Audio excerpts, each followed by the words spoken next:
I guess probably more than not now, it's just frustration with especially like councils and processes. That's been really difficult. I guess the government try to do things to help out the process, speed the process up, but whatever they do, it just makes it worse. It just gives another level of red tape. You've still got the same people processing it. So I guess it's just, getting the heads around that as well. But there's too many rules around what you can and can't do.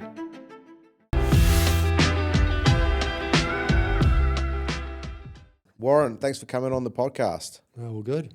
Yeah, no, I appreciate it. We were just chatting a little bit about the market and, spec building, and we'll kind of get into that maybe a little bit more as well. But want to hear also about your building business, obviously, which is like why you're here. But tell me a little bit about yourself in terms of where did you grow up? Did you grow up around Auckland or out of town? Or Yeah, no, I've been in West Auckland all of my life. Grew up or was born in Henderson. And then we moved to Blockhouse Bay Road, which was classed as Avondale. Yeah. And went from there, went to Avondale College. And that's where I met my business partner, the current business partner. Actually, tell a lie. Was actually at Avondale Intermediate. Oh, and wow. Then, we played a bit of sport together. Sort of went to Avondale College. That was an awesome school. I played football. I was right into sport, sort of played tennis and did anything, athletics, running, table tennis, basketball. It was just anything I could do. So You're quite into sport? really into sport. And that was an awesome school, plenty of opportunities. I was in the first 11 and we had our coach was a guy, John Morris, he was a New Zealand rep goalie for soccer, and he went on to become a principal at Auckland Grammar. Yeah, he was my principal. Okay. Yeah, cool. yeah. No, awesome guy. And and I don't know, I guess being involved sort of in the school, you get to know the teachers well, and it was awesome. It was a fantastic school. We had a good class. I was lucky to get promoted into a sort of a stream class, and that was really good for me because I was the dumbest of some intelligent ones, so I didn't want to be the bottom all the time. So I actually really tried, and sort of I think I did pretty good at school. And do you enjoy school? Do you enjoy those years? Yeah, no, it was good. It was awesome. When you look back, it's like, oh man, you'd go back in a heartbeat. Still keep in touch with quite a few people, and through building, I've actually done lots of jobs for mates and that, and so it's a good way of keeping in touch. And I think that's probably probably a reflection of some people go, oh, I wouldn't want to build for my family or my mates or whatever, and it's just like, well, why? If you do a good job, and you're honest in that, and you should be thriving, or really looking forward to that. So and that's my attitude. I love what I do, and it's giving people what they want. You're going to make a difference in their life with with a nice home or whatever. So that's been really good. So I say it's for me, and it's probably not really a job. It's probably more of a hobby.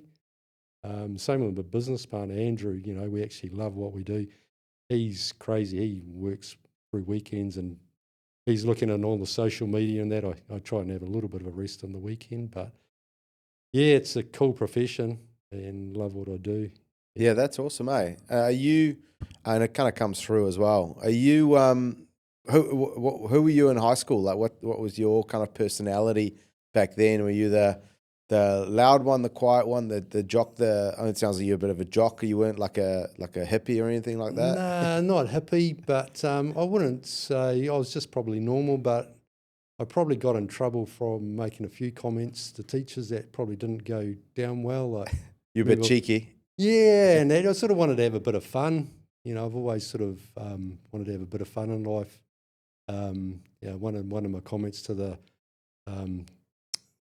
chemistry teacher was, he said we were going on about DNA and that, and he was saying about, it was interesting, one of his kids had data eyes, and I made the comment about the milkman, and that didn't go down too well. He was pretty straight up, and I don't know if I got the strap for that, but he didn't really like me too much after that, but I didn't really worry. But it was only a flippant comment. But, yeah, but that's the thing. Have fun in life. Life's too short to be too serious. And I'm definitely a believer of stress kills. So if you can try and eliminate stress, that's a good thing. And if it's not a matter of life and death, it's actually not that bad. So Yeah, yeah, I like that attitude because we can get too serious, yeah, especially these yeah, days with politics and the economy, and everyone's watching the news on their phone 24/7, and we can all get caught up in a lot of that sort of stuff sometimes, I think. oh yeah, no, it's pretty bad at the moment. But yeah, I'm definitely half full or cup half full. Yeah. And did you get a lot of that from your parents? Or what did your parents do when you were young? So my parents had a hardware shop. My father was in sort of hardware, so he had a hardware shop. But he used to joke around a bit too, I guess. And mum said sort of pretty chill. Um, yeah, they were really good as parents and that. So So you kind of grew up around tools and hardware store. yeah, Kind of you were kind of like, were you interested in that from a young age? Kind of liking like picking up the hammer and I had lucky. I was probably quite lucky. My uh, uncle was a boat builder. Um, my neighbour was a builder and that, and I did used to sort of enjoy getting outside and doing stuff. Yeah, and I definitely an outdoorsy type person. yeah. Um, yeah, so That's like probably why you were joking in class so much because you just want to, you was kind of like keeping yourself in. You probably got a bit bored sitting in yeah, class all day. yeah, and that's the thing. It was boring, and I think school is pretty boring for a lot of males, especially or Yeah. young boys, and I think you see that from some people along the lines. You go, oh well, that person, I didn't think they were much of an academic at school, but outside of school, they've gone and done some degree, and you go, wow, so it's that thing. School's pretty boring, reading about Shakespeare, and that doesn't really do too much to most young boys. So, but when they find something they're interested in, they can actually excel. So, Yeah. yeah, but Yeah, 100%. It's not set up for everyone. It's sort of uh, it's set up for, I guess it's set up back in the day to teach us how to behave and work in factories and go to war and stuff like that, right? That's what yeah, it was set up for, and now it's still sort of the same. yeah, and it's sort of after school, it's sort of well, probably through my wife. Her family used to do a lot of reading, so I sort of took up reading too. And then I've read some pretty awesome books, and you go, wow, why couldn't we have read about this in school instead of Shakespeare, like say Yeah. Macbeth, like so yeah. Macbeth. You weren't into Macbeth? No, couldn't really. English was my worst subject. I hated writing, so yeah, Yeah. and that's probably basically sums it up. Yeah. No, I think many young men can relate to that. So you finished school? Did you finish early, or did you finish or go all No, the way to seventh form and finish yeah, up? no. I went to finished sixth form, so I got my UE. I was going to go back to the seventh form and just have a good time, and pretty much most people in my class did that. I was about one of 5 or 6 that didn't get accredited in our class. So that just goes to show how good the other people were. But anyway, yeah, I didn't really know what I wanted to do next year, but I wasn't really, a year was a long time. So, but then one of the girls in my class, she rang me up in the Christmas holidays and said, oh, Dad, wants an apprenticeship. And I'd done woodwork in school and actually got top of my class. But yeah, I sort of thought about it, and it's like, oh, I wanted to go back to school because I knew, it Be was going to fun. be good. And I sort of thought about it and thought, well, I didn't want to go to uni because sort of being an outdoorsy type person. And then I sort of thought, oh, actually, I do actually quite like sort of the country. I liked sort of going and mucking around at my uncle's boat building factory and used to help my neighbour out building and that. Not that I did much, but yeah, so I did that and yeah, sort of never looked back. My boss, he actually who just passed away at 90, just about 3 or 4 months ago.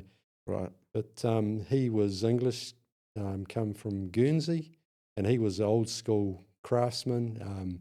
He was an awesome boss. Taught me heaps. Really clever guy too. So How many people worked there at the time when you started there? there was 3 of us. Yes. So me, Blair, my foreman, and he was about a third year, just about completed his apprenticeship. So yeah. So I stayed there. I think about a year after I completed my apprenticeship, and then like a step uncle was going to be building a house for my cousin, and that was quite appealing. We're sort of quite a close family on my mother's side. So yeah, I sort of joined him and did that. But he was probably opposite to my boss. He was pretty difficult to work for. He was a good had really high standards, but he sort of he took a lot of the blame for things. And I know I probably wasn't perfect, but I know I was probably above average in ability in that. And yeah, I just found that challenging working for someone who actually wasn't that friendly, Yeah. so work was a bit serious. So, well, I completed that and then moved on, went and worked for myself from there. So, Yeah. and consequently, the cousin that we did build the house for, she runs our office. So, Right. yeah, so All full circle. yeah, and I guess that's the thing with our business. Another cousin, he's been working with us for 20 odd years, so it must be about 25 at least. And yeah, so it is sort of sort of a close sort of knit sort of company with most people that we've employed as being friends of someone or relatives of someone. So yeah, Oh, that's it's cool. really cool. Yeah. Well, so it sounds okay. So it sounds that you were like quite interested in building then from a young age. Did it come sort of naturally to you, just being able to build things, or did it take a while? Yeah, I think maybe it was reasonably natural, and I guess maybe having exposure to some of those things along the way, even like say working in a hardware shop where you're familiar with sort of screws and nails and different things. So yeah. And back then, did you imagine that you'd like run your own company like you do today? Is that kind of what you envisioned? Not really. I guess I've probably never been sort of like a goal setter. To me, sometimes sort of life is what it is. You can Not go a down furnace different of paths. ambition or anything like that? Yeah, but I didn't have really strong ambitions of being, the biggest, best builder in town. But yeah, I'm pretty. I guess I'm pretty easy to please in that, and just yeah. Like I Yeah. say, don't stress about it. Just sometimes I think if you set goals, you're setting yourself up for failure. But I've always been sort of conscious of, I wanted my own house and things like that. So, saved hard as well as sort of try to have a good time as well with Yeah. holidays So and more like things. practical goals rather than like Yeah, this big picture yeah, stuff. yeah, Yeah. yeah. Being the richest man in the world was never appealing to me. So yeah, pretty happy with a pretty simple life, I guess.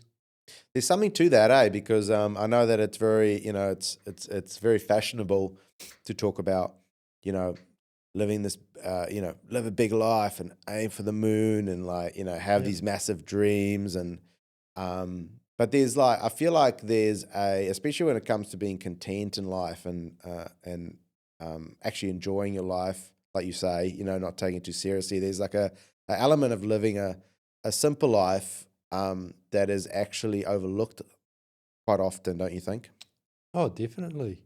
Yeah, I think there's a lot of emphasis on being successful, and I think even for children, younger children. I've got 3 children, and I think sometimes when it gets to the end of school and there's this like, what are you going to do next year? And I think we place too much pressure on kids to go out and be something successful rather than find. I'm a true believer, and you really need to find something that will get you, wake you up in the morning, or set the wheels on fire. Because if you've got a passion for what you do and you love what you do, that's half the battle. You spend a lot of time at work, and being able to enjoy something is a big thing. And as I said before, I definitely have found that. And like I say, it's not a job; it's more of a passion. If there were more hours in the day, You know, I'd spend more time looking at housing, even like the things like, you know, the programs on the TV, like in location, and this new one with Phil Spencer on, you know, the best homes in New Zealand, and that, you saw know, that. I could watch that all day, or mixed in with a bit of sport, bit of Formula One and all that. So yeah. This episode is brought to you by Forte, specialist in refined timber surfaces for inside and out. From elegant flooring and paneling to durable cladding and decking, Forte delivers unparalleled performance where it matters most. Their products are crafted to elevate every space, combining natural beauty with technical precision and enduring design with innovation. Discover more at forte.co.nz. Yeah, which part of what gets you out of bed in the morning? Like, which part? I guess I'm always kind of interested at like which parts of your job do you particularly like fizz on and enjoy? I think at the moment it's still that, you know, you get out of bed because you still enjoy what you do. It'd be nice sometimes to spend another hour or two in bed, but I guess that I'd say it's just really loving what you do, and you know, the projects that you're working on and the people that you that you meet as well. So yeah, that's the thing. And to me, like I say, it is probably the number one for me in my building is the relationship thing. Yeah. I try and keep in touch with all my clients, you know, emailing them or whatever. And actually, I just rang up a client that we'd finished the house for 2 years ago, and it's funny, when I rang him, he said, "Oh, it's funny, when Jeanette, we were just saying at the lunch table, oh, we haven't heard from Warren for a couple of months," so which is really cool, you know. And that's the thing. It's about that relationship. Yeah, because you know, you do, you know, your house is quite a big part of your life, so to be involved in that is really cool. So the relationship side is a big deal for you, eh? Yeah, Because you it's just like, everything. I could see you like sort of, you know, smile ear to ear when you talk about that. You Yeah. know, it's kind of like, so that kind of keeping that connection with the client, make them becoming sort of pseudo friends, like Yeah. that's like a big thing Yeah. that you enjoy. Yeah, yeah, and guess it's also the follow on from that is that, you know, we basically do very little in the way of advertising.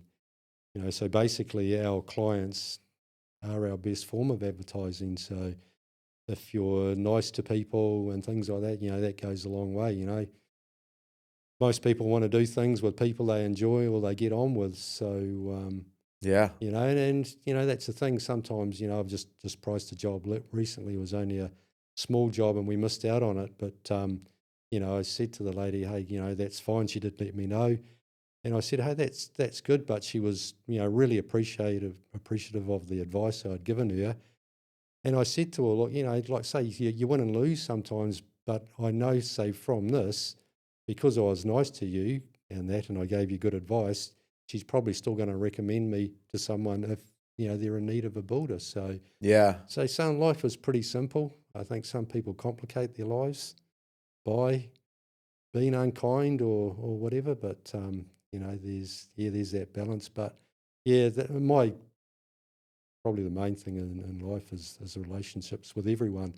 Just be nice to everyone. You don't know what's, you know, coming around the corner. I say to my kids, you know, that person at school that, you know, is maybe not your best friend, you still be nice to them. They could be your boss one day. So Yeah. and that's the thing. Just, you know, I think the world's a better place if everyone treated each other nice. We wouldn't have wars and that if, you know, Yeah, for sure. people could be a bit How more many forgiving. how many kids have you got? 3. Oh, okay. Yeah. What are they up to these days? So I've got oldest boy, he's 25, he's a builder. He did an apprenticeship with us, and Cool.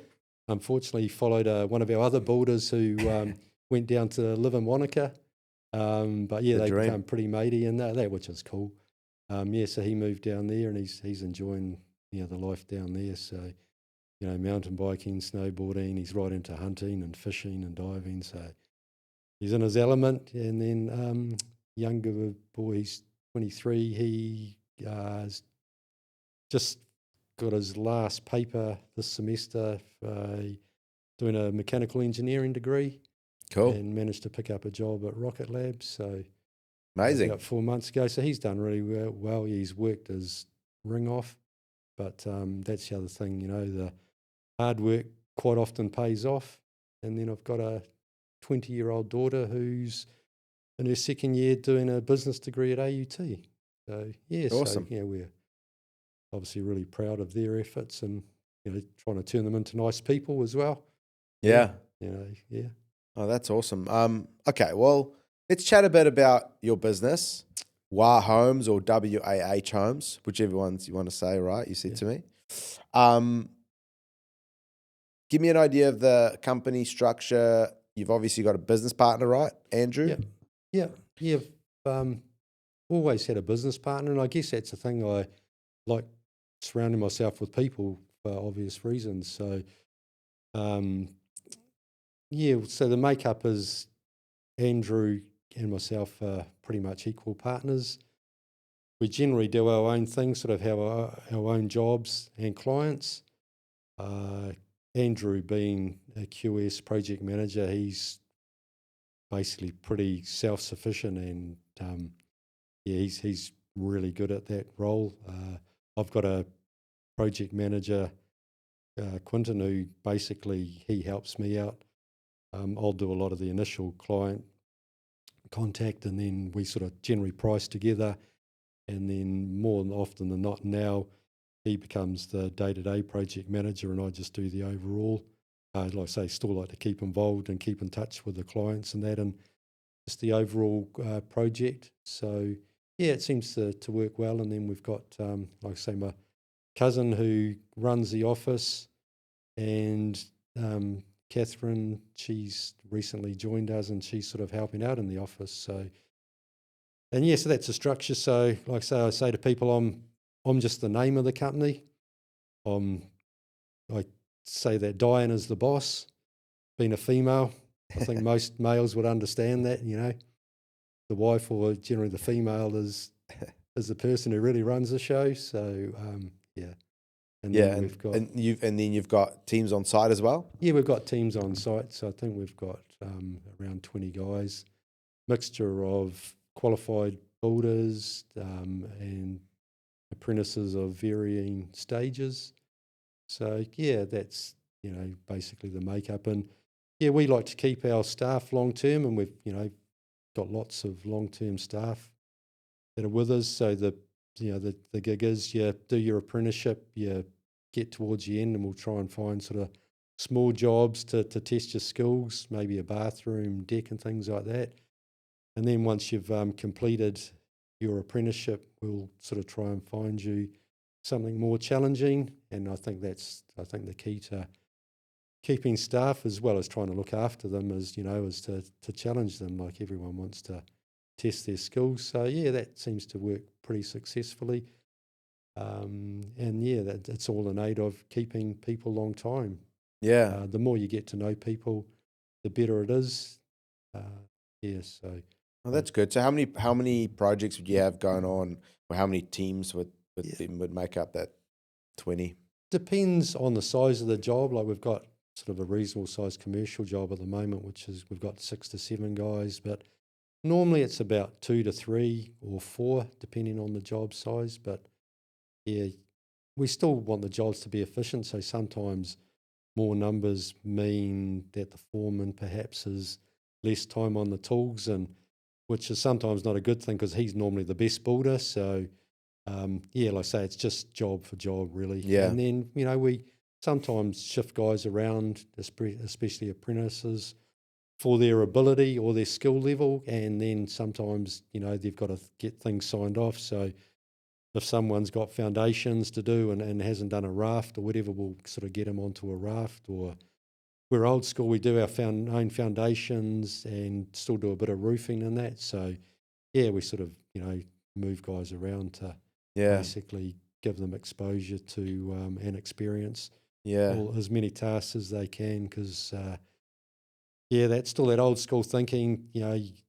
Sometimes I don't think some of these new guys can call themselves builders because they haven't done a lot of the tasks that they should know. And even things like roofing, it's good if you know about cutting a flashing, because you know how it works, you know how long it takes, and how to make it so it doesn't leak. So, it's easy to identify things if you've actually completed that task yourself. 100%, yeah. Because even in the future, if roofers come on site or whatever, you can at least make sure they're doing a good job, or they're doing the right thing, and where the foundation's same, all of that as well. Yeah. Do you think that builders, because as the world's moving, I feel like the world's moving more towards specialization, the construction industry. What are your thoughts on that? Do you think that like 20 years from now, the all-round builder is going to be gone and everyone's just going to specialize in their little field? I think definitely specialising for some things, there's a space for it, but I don't think you're going to get rid of the builder altogether. Like someone still has to be on site to coordinate and make sure things are going okay.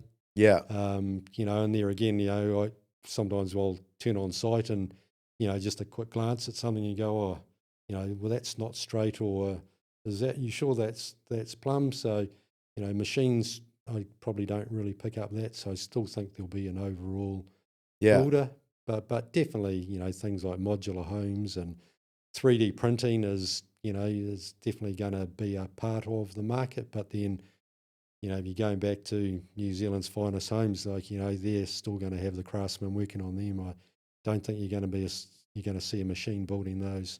yeah. But then also like the specialization around, people get, like you say, like they get like the foundation guys to come in, and then, so you got like an apprentice working for a company where he might not be across many of those elements, right? Because like other specialized crews are coming in to do the foundations, or do the framing, or you know what I mean? So it's getting more and Yeah. more, Yeah. builders are getting more sort of pushed into a corner as time goes on. With the old school, like you, when you were young, you'd probably get on a digger, pour concrete, understand more elements of an overall build. Yeah, yeah. No, actually, I don't get on a digger, although we bought a little digger and I thought, oh, yeah, this is cool. I can have a 10 on that. I think I've used it once, but yeah. But I think and we've heard of stories where, the say more the group home builders that, they have these specialists coming in, and the builder's not actually on site all the time. So these guys come in, they do their task, but the guy before them didn't do their task correctly. So those guys just come in and said, oh, okay, well, that's not my fault. I've done what I've meant to do. So, things get missed and things aren't really done aren't done properly. So you have issues. And, it's that thing, especially when you're talking about, making things watertight. And, we've been through the leaky plaster building issues, but I'm a believer that we're just going to keep on seeing issue after issue, because there's a lack of understanding about actually what a house is for and what you're doing. I think some guys still turn up just to think that they're doing a job because it's a job for something to do, Yeah, rather than actually understanding that, hey, you're building a house, it can't leak, it's got to perform, things like that. Whereas, we uh, have people, put in insulation, and I come on site and I can see a gap. It's like, wow, there's a gap there. There shouldn't be a gap. Do you understand why you're actually installing insulation? It's not near enough. It's got to be perfect. So, I think the industry itself, I think, is still in a little bit of trouble because of that. Lack of training for apprentices, and, lack of actually, accountability and someone being on site who actually cares about the finished product. yeah. Yes, that it definitely lacks that accountability. If that's why it's great to have you build from end to end. You're completely accountable. The guys are on your team on site the whole time. So yeah, I think that sort of way of building is still the best. In terms of the structure, partnership, what's I've talked to a lot of builders. A lot of people say never ever go into a partnership for a construction business.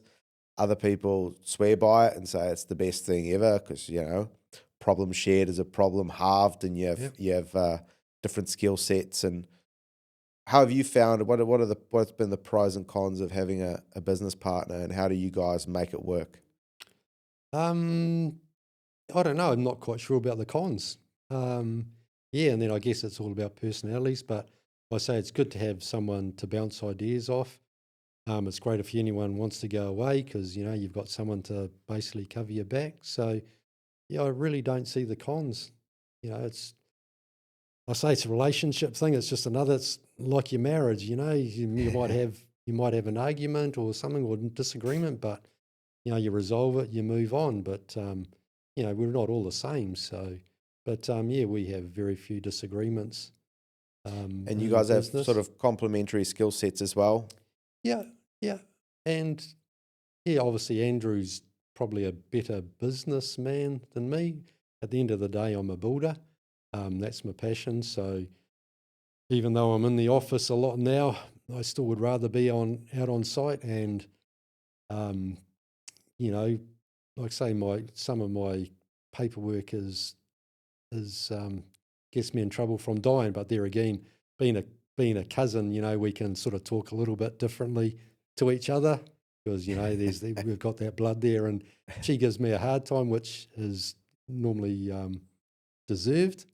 But yeah, just it's all part. We still have a bit of a joke about it, Yeah, um, my admin skills are well known in the company, but hey, I say I can laugh about it. Yeah, It's a yeah, deficiency.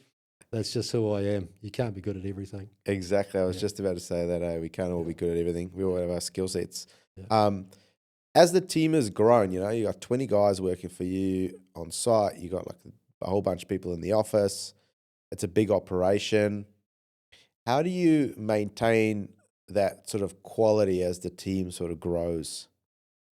yeah. I think we've always had that sort of number of guys, but I think that's the thing. There is still a standard, and that's why I like to go on sites, even if I'm not doing the project management, just to see, how things are going. Like say, you get a pretty good idea, as soon as you work on a site, and I've always been um, pretty keen on tidiness. Like a tidy site, is a safe site, and it's nice to sort of see, a site being looked after, and that's part of it.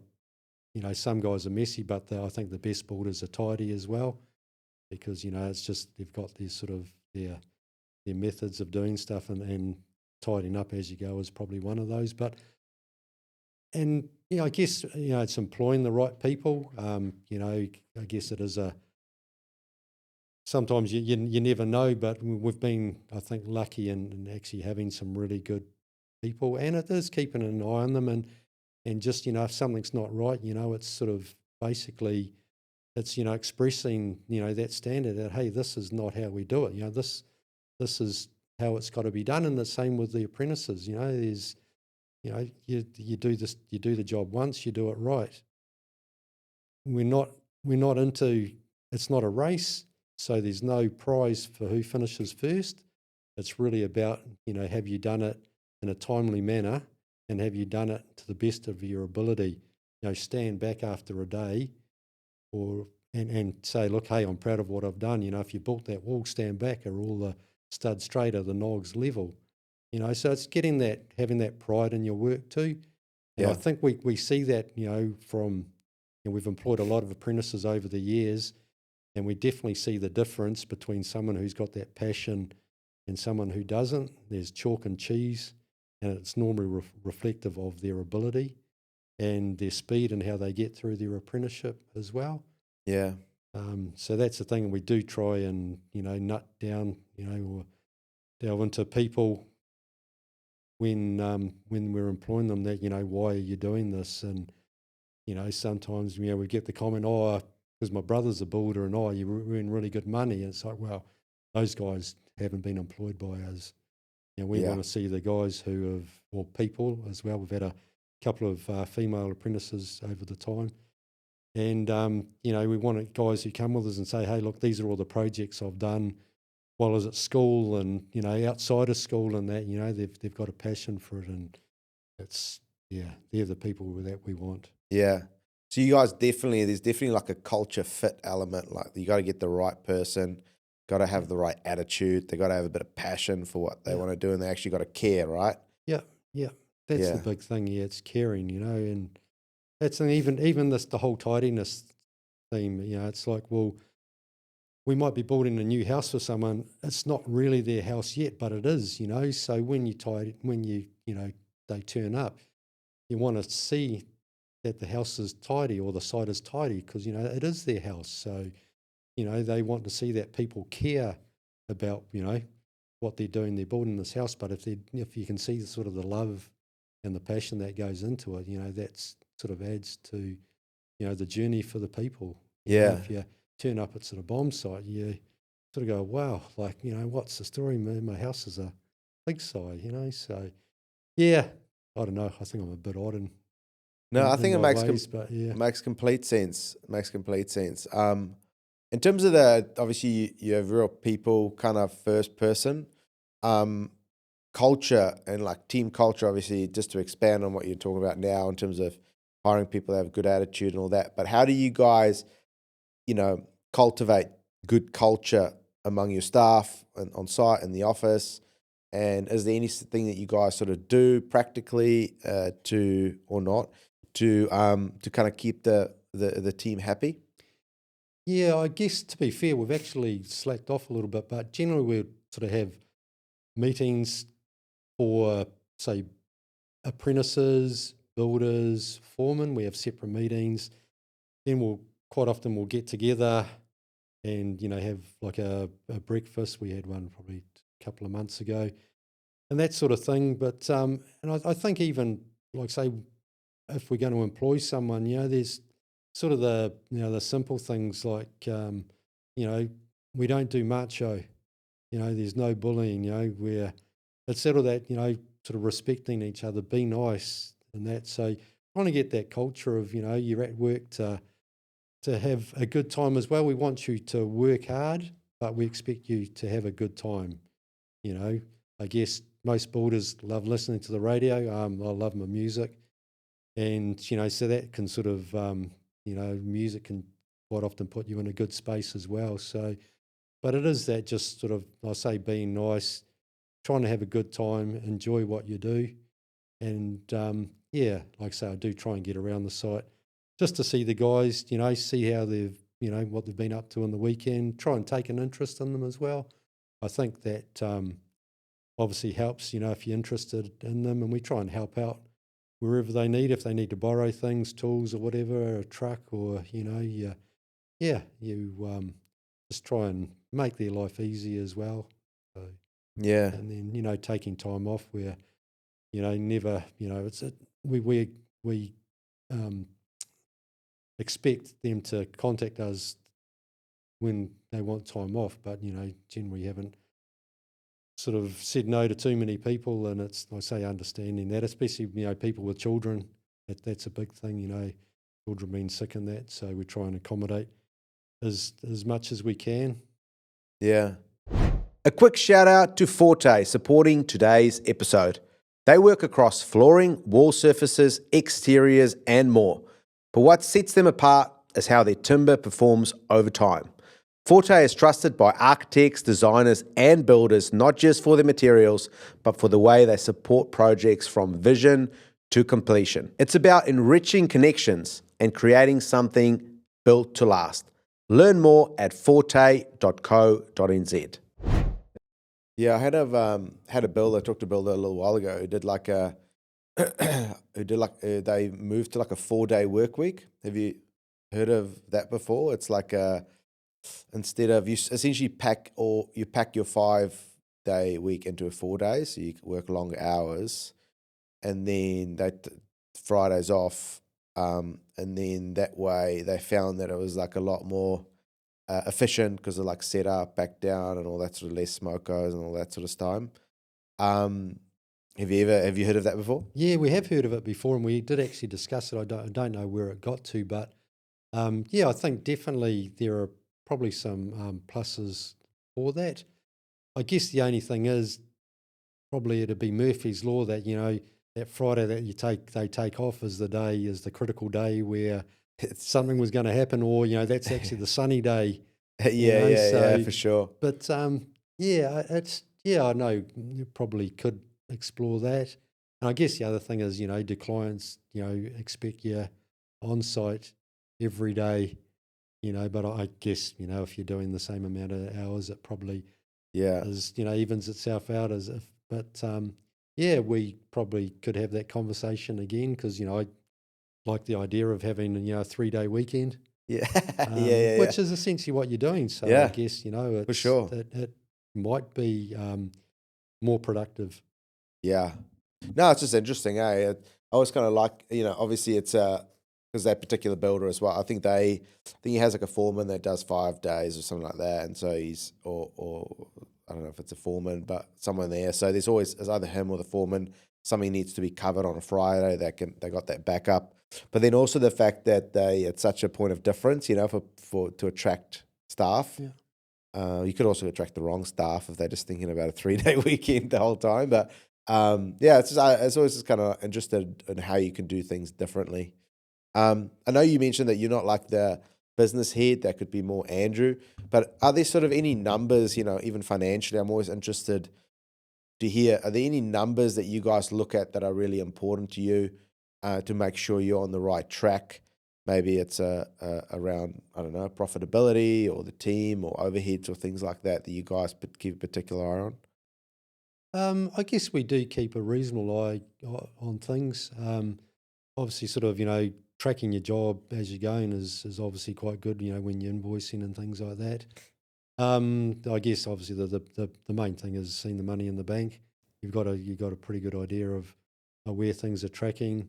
We're pretty conservative, so we haven't sort of bought too many sort of boats and things like that in the last few years. But I guess that's the thing. We've been in business a long time, been through a few downturns, recessions. This is obviously a lot worse, probably 10 times worse than anything we've had before. But I guess it is just, probably living sort of within your means, things like that. And we sort of have business coaches in the past that have given us some good tools, tracking things. But we probably could do things a bit better. But generally, we've got a pretty good handle of where we're at. Yeah, you've been around long enough. Do you ever catch up with other builders from other building businesses and just have a catch up on things or anything, or do you guys sort of it's just you and Yeah. Andrew? Yeah, not really.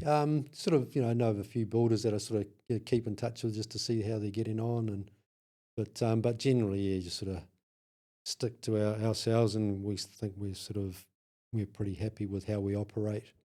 Um, like most businesses, we'd probably want to spend less hours working, but yeah, generally have the weekend off. Work sort of bigger hours during the week, but generally have the weekends off. So that's pretty much how we roll. You look at other people working in other countries, work a lot harder Yeah. and less rewards. So yeah, like I say, there's always some doing it tougher than yourself. So yeah, normally don't have a lot of pity on myself, really. Yeah. Yeah. Is there any sort of big changes you guys made over the last couple of years because of the market shifting?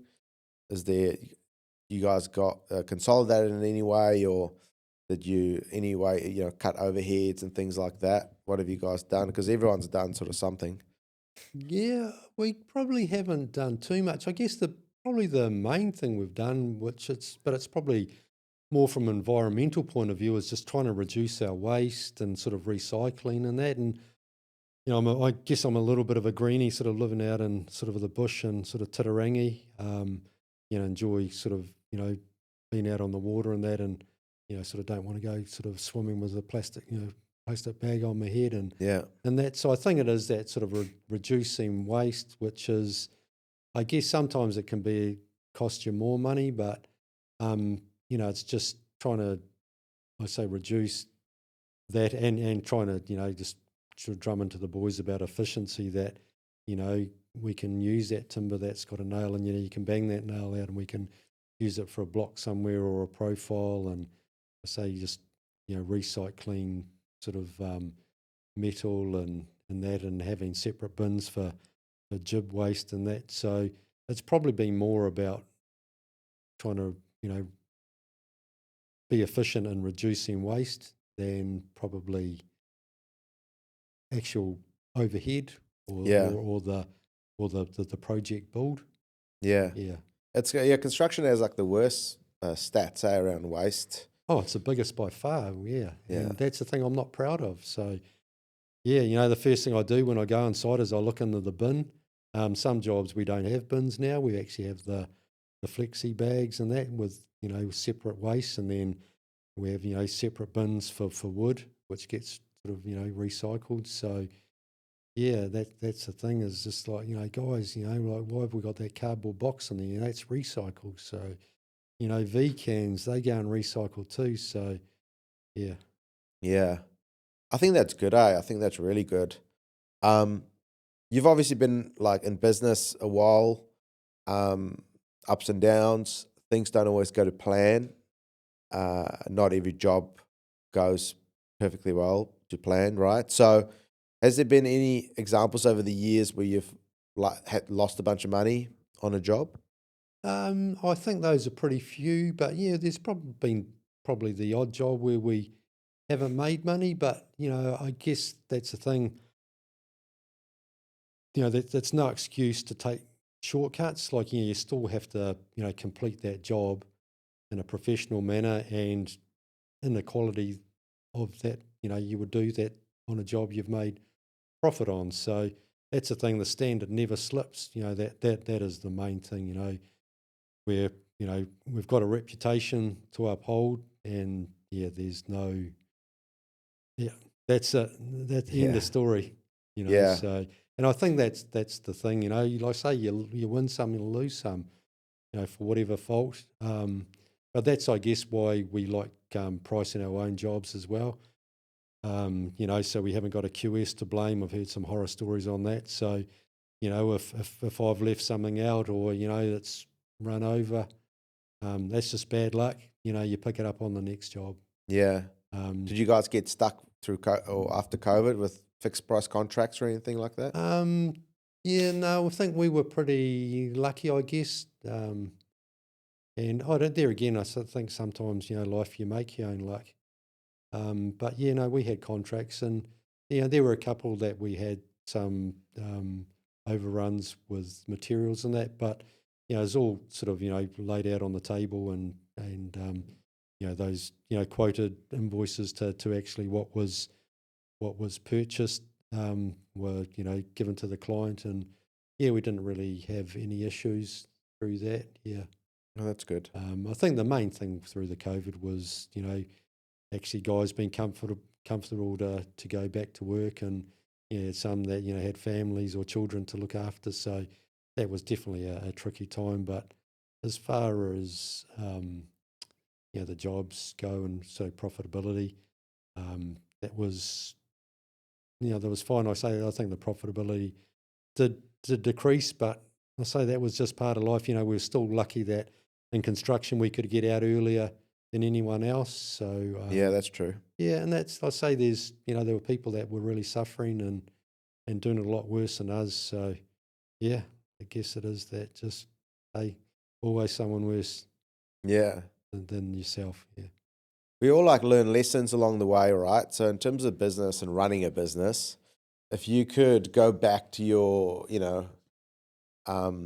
back to your earlier self and give yourself some advice, the guy who's just starting the business, what advice would you give your younger self in terms of like what you need to know around the business element of building? I think it would definitely be if you actually did some sort of business diploma, or if you did a paper at uni or something like that, to have a better understanding of business and the sort of accounting side. But but I don't know. I'm not too unhappy of where I'm at. Like say the fact of I love what I do, and I think I've done all right. Probably could have made more money, but there again, I say that's not my motivator. It's the relationship part of it, and knowing that you've actually done a really good job and you've made clients really happy. So Yeah. But yeah, it's still that thing, you've got to have that passion. If you're passionate about building, go to it. But yeah, doing some sort of business course would definitely be um, Yeah. one of my recommendations.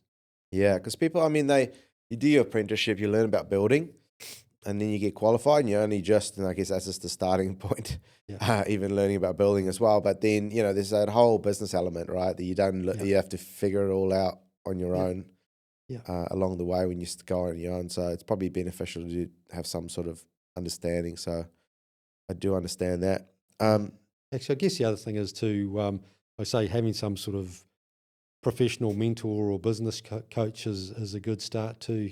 Someone who's run businesses and that, and giving advice. That's definitely helped us over the years. Yeah, just getting some tools Did you have to like a help out. mentor per se, or have you guys always sort of paid for professional coaching? Yeah, more paid for professional coaching. Yeah. Yeah, yeah, And it's like investing back into yourself, right? So yeah. being willing to spend the money to upskill and Yeah, and it's they talk about sort of like say knowing your numbers, your profitability, and everything like that.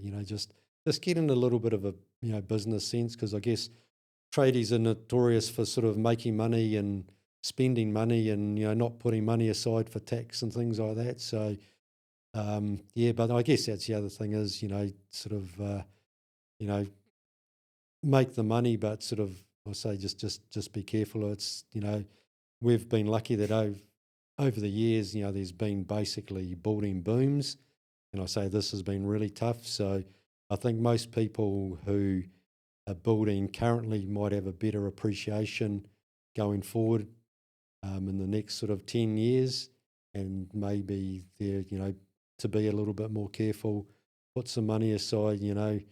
It's if it's in the bank, it's sort of it's not going to burn a hole anywhere. So just be happy to have that money as a backstop for when times are tougher and you need a little bit more to pay the bills. But yeah, yeah, don't buy that boat. There's always someone who's got a better looking car or a bigger house or a better boat. But yeah, don't be sucked in by that. Um, yeah, I think just be happy with who you are and what you've got, and yeah, don't worry about that other guy who's you know got the flashier stuff than you. yeah. Yeah. Oh, I think that's great advice. Um, have you ever had times where you sort of found it hard and wanted to throw in the towel? Oh, sort of like about now. Yesterday? Yeah, yeah. Oh, not really. No, we've been pretty lucky over the years that we've always had a reasonable amount of work. But I guess probably more than not now, it's just frustration with especially like councils and processes. It's yeah, that's been really difficult. Just You know, jobs getting pushed out and pushed out? yeah, through I guess the government try to do things that to help out the process, speed the process up, but whatever they do, it just makes it worse. It just gives another level of red tape. You still got the same people processing it, so I guess it's just getting the heads around that as well. But and I think that's where maybe like say sort of more self certification for builders and having a sort of a sort of indemnity insurance that you have to pay a lot of money towards, and having builders with different levels of, hey, this builder can do this because he's got the experience, he's got the ability, he's proven through projects that he can do this with little supervision, yeah, there's too many rules around what you can and can't do um, in certain, and in a lot of areas, I've got a job at the moment where, we need a resource consent. It got an existing house, and I pull the house down, minimal earthworks, not chopping any trees. It's in Waitak, it's in the ranges. Yeah. And, we've been told that we might get our resource consent in March at the earliest. It's like, wow, there's really not a lot to look at. Why does the process take so long? Say just there's too much red tape. Yeah. And the consenting process, it's Yeah, we don't have to know how to install a window or a weatherboard. I say some builders, it should be, okay, look, you're getting consent for this for the house, but, you know, we you don't have to look at the plans to know how to build that. Yeah. Yeah, I know there needs to be like a better solution. I guess the politicians don't understand. Let us do some sort of like, put a little plaster on top and hope for the best. They don't come up with anything that's substantially going to change anything or fast track anything, it looks like. Yeah. And I guess the other thing is too, like we build a lot of high performance houses, passive houses, and I guess it's understanding from, say, builders, councils, professionals actually, you know, a house is a whole system, and a lot of our houses that are designed, they're actually not designed as that whole system. You've got a weather tightness, you've got H1, which is, sort of like the insulation and that, but for a high performance home, which, we should be building, that should be our standard, like, a lot of parts of Europe. It's a whole system, and okay, it costs a little bit more, but, we wouldn't have the issues that we've got at the moment. The H1 standards sort of changed, and then, is basically increasing the value of insulation in the house. And now they're talking about sort of, reducing that again because we're getting our houses overheating because you've got too much insulation and that they're too much, they're too airtight, but it's because they've only taken in a couple of elements. They haven't actually factored in the critical element of, ventilation and things like that. So, and there's lots of clever people around that are, gunning for that sort of house, but it sort of falls on deaf ears a little bit because people don't actually have the understanding. Yeah. Yeah. No, that makes sense. Yeah, I guess it's a big challenge to solve there.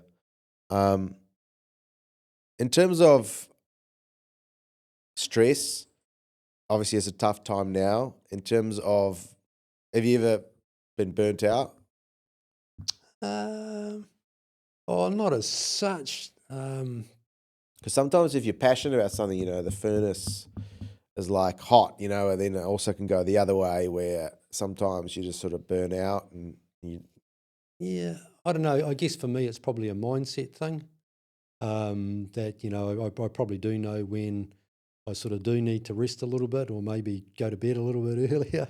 Um, but yeah, I guess maybe through that passion and trying not to stress, it maybe is, I don't know, it's sort of given me a bit of a buffer for that. But yeah, I can definitely see how you can burn out. But And what yeah. do you do to manage stress apart from not taking things too seriously? I guess things like spa and, I guess, going for walks or runs, sort of play a bit of tennis and a bit of golf. But yeah, yeah, I guess it's just that. I do yoga. That's, I've been doing that for about 20 odd years. So that's sort of good as well. Just, I guess I've got a bit of a good appreciation of my sort of mind and body. So yeah, that's definitely been a big help over the years. Yeah. Trying to look after your body. And I'm still sort of would like to think I'm immature as well. My wife sort of keeps telling me I need to grow up still, but which is a good thing, just sort of trying to hold on to that youth, not accepting that, you're getting older and that trying to stay young within reason. So yeah, Yeah. I think it's just that and sort of managing your stress levels. I say, if it's don't get stressed about stuff, it's not that bad. Yeah. Yeah. What advice do you have for like younger families? Because obviously your kids have now grown up. They doing their own thing and at uni and working and so on.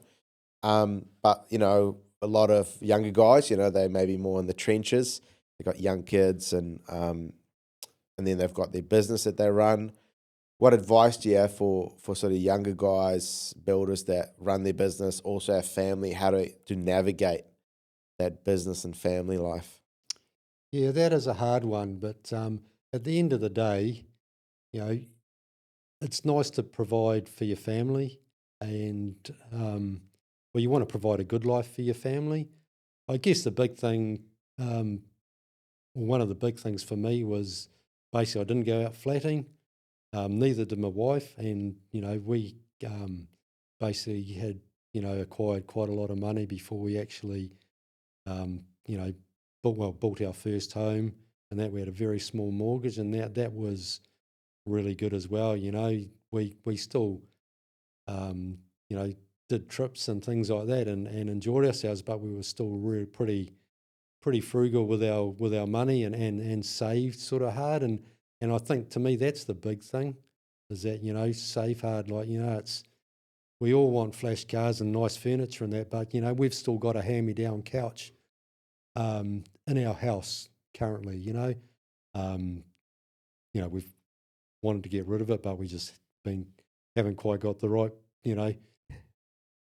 sort of unit to replace it with. It's probably only a $3,000 replacement, but that's the thing. It's it's not wanting everything brand new to start off with. So I think the more you can save and compromise to start off with, the better you'll be in the long run.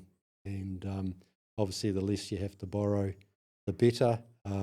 I guess being a builder, it's probably a sort of bit of a bonus, in that you can probably get onto the housing market a little bit easier. You can buy a piece of crap and know that you can sort of fix it up a little bit cheaper than if people have to pay for a builder. So it's definitely an advantage. But yeah, I think you do have to have a bit of a work-life balance. But it is hard. But there again, I think it was hard for us, even though we'd saved a bit of money. We worked our butts off, but we did compromise. But I think that's the thing. It's still achievable to have a house in Auckland. I think it is sometimes a little bit of a cop-out that it's unaffordable.